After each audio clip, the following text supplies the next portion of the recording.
Merci beaucoup.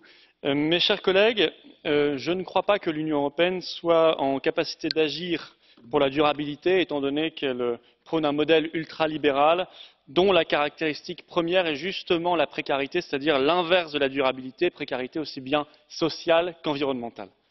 En revanche, je crois en la capacité de nos nations à agir pour la durabilité du monde et pour leur propre durabilité.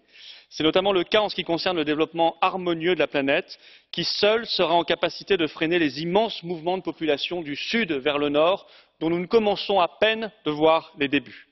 Je voudrais ici vous entretenir du formidable projet porté par M. Jean-Louis Borloo au bénéfice de l'électrification du continent africain.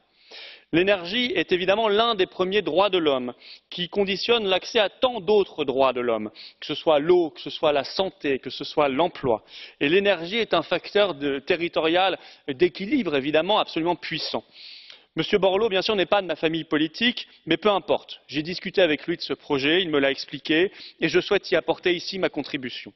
Nos nations, la France en tête, doivent se mobiliser. L'électrification de l'Afrique aidera naturellement ce continent et ses populations, mais elle nous profitera aussi grandement en freinant des mouvements migratoires déjà insensés et en accélérant notre propre taux de croissance économique. 3 milliards d'euros par an pendant 10 ans suffiraient. À l'échelle de nos nations, ce n'est pas grand-chose, surtout si elles sont unies dans une saine coopération, bien loin des mécanismes froids et aveugles de l'Union européenne. C'est largement faisable. Il faut qu'on se mobilise à fond. Merci beaucoup.